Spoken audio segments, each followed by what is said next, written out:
नमस्कार दोस्तों, मैं सरोज पांडे। नेहरू जी के बाद मोदी जी बनेंगे तीसरी बार प्रधानमंत्री। पुराने अगर भारत के इतिहास की बात करें तो आप सभी को पता होगा कि नेहरू जी 3 बार प्रधानमंत्री बने थे। यानी कि 1947 से लेकर के 1964 तक नेहरू जी 3 बार प्रधानमंत्री बने। जो व्यक्ति 3 बार प्रधानमंत्री बने हों कुछ तो बात रही होगी, क्योंकि 1947 के आसपास से लोग जानते हैं कि जब प्रथम प्रधानमंत्री का जब चुनाव हो रहा था तो नेहरू जी का प्रधानमंत्री चुना जाना मेरे समझ में बहुत रिस्की था, क्योंकि हमारा देश पिछले 200-250 वर्षों से लगभग गुलाम था और उससे पहले भी था। प्रथम प्रधानमंत्री होना यानी बिल्कुल प्रधानमंत्री होने का कोई अनुभव तो नहीं था, कोई ट्रैक नहीं था। तो समझिए कि नेहरू जी जब पहली बार प्रधानमंत्री बने तो उन्होंने जिस तरह से भी देश को चलाया वो उनके अपने सूझबूझ से चला होगा। उसके बाद जो है प्रधानमंत्री बनेंगे, या आज 15वीं प्रधानमंत्री हैं या 18वीं प्रधानमंत्री हैं, अब जो प्रधानमंत्री बनेंगे उन्हें पता है कि पहले से प्रधानमंत्री क्या क्या काम करते आए हैं। लेकिन नेहरू जी का पहली बार प्रधानमंत्री बनना मेरे मन में एक विश्वास लाता है कि कुछ तो बात रही होगी। 1947 से लेकर के 1964 तक नेहरू जी प्रधानमंत्री रहे, उसके बाद लाल बहादुर शास्त्री जी बने, उसके बाद इंदिरा जी बनी, वगैरह वगैरह। और आज मोदी जी, उनकी सरकार भी तीसरी बार बनने वाली है परसों 9 जून को। मोदी जी जब तीसरी बार प्रधानमंत्री बनेंगे तो परसों शाम को जब उनका शपथ ग्रहण होगा, उसके बाद मैं इस बात पर को बोलना पसंद करूंगा कि अगर कोई व्यक्ति तीसरी बार प्रधानमंत्री बन रहे हैं कुछ तो बात है। पहली बात कि हमें इस बात को स्वीकार तो करना ही होगा। राजनीति की विद्वता कुछ अलग ढंग की होती है, वैज्ञानिक का इंटेलिजेंस कुछ अलग ढंग का होता है, आध्यात्मिक पुरुष कुछ और होते हैं। ये सब अलग अलग कैटेगरी है और अलग अलग कैटेगरी के अलग अलग महारथी लोग होते हैं। आज हम लोग बात करने वाले हैं माननीय नरेंद्र मोदी साहब के बारे में। मोदी जी जब प्रधानमंत्री बने 2014 में, उसके बाद 2019 में और अब 2024 में, और जैसा कि आपने देखा कि उन्होंने भारत में जितनी पार्टियां थी सबसे अधिक सीट यानी कि 240 सीट बीजेपी की थी।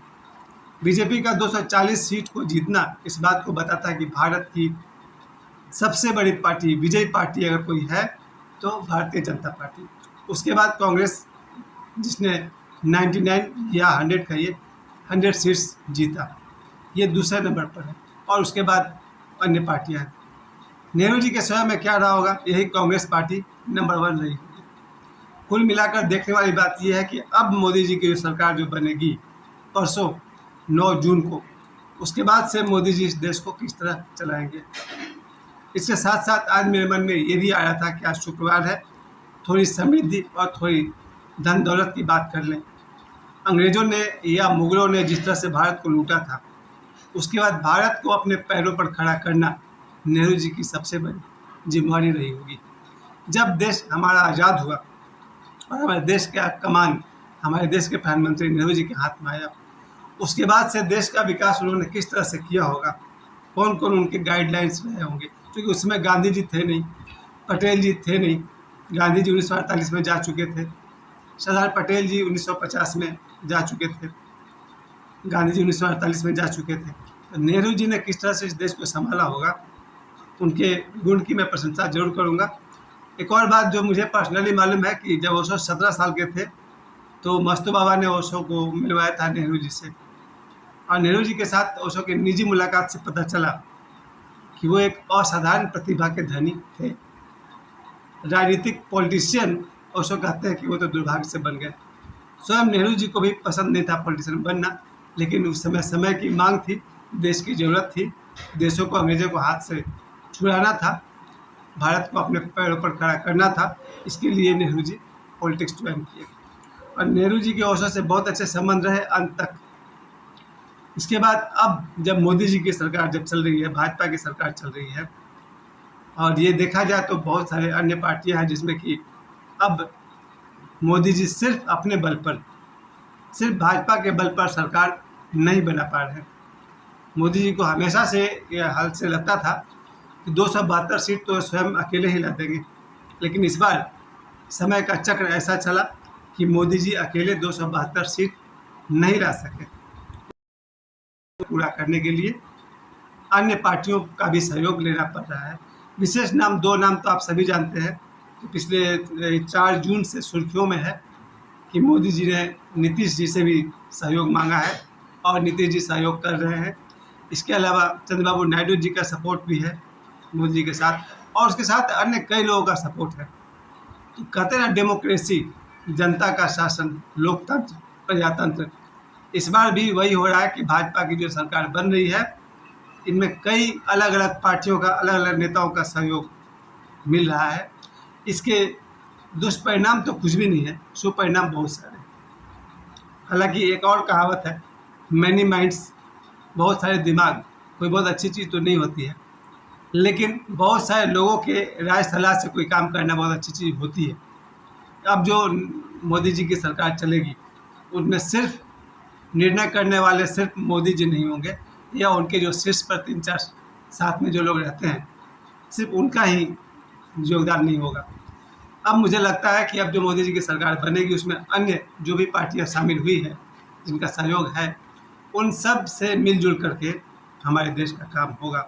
और मैं बिल्कुल आशा करता हूँ, अब जब इस देश को चलाने वाले नीतीश बाबू भी होंगे, साथ में चंद्रबाबू नायडू भी होंगे, मोदी जी होंगे, और साथ में जितने भी दिग्गज हैं, इन सब के सहयोग से जो देश की सरकार बनेगी, वो बहुत ही मजबूत सरकार बनेगी।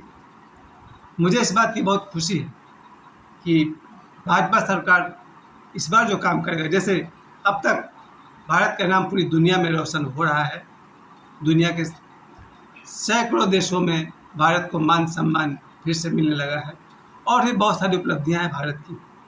अब जबकि मोदी जी के साथ नीतीश जी भी हैं और चंद्रबाबू नायडू भी हैं, अब मैं समझ सकता हूं कि मोदी साहब की ताकत कई गुनी, कम से कम 3 गुनी बढ़ चुकी है।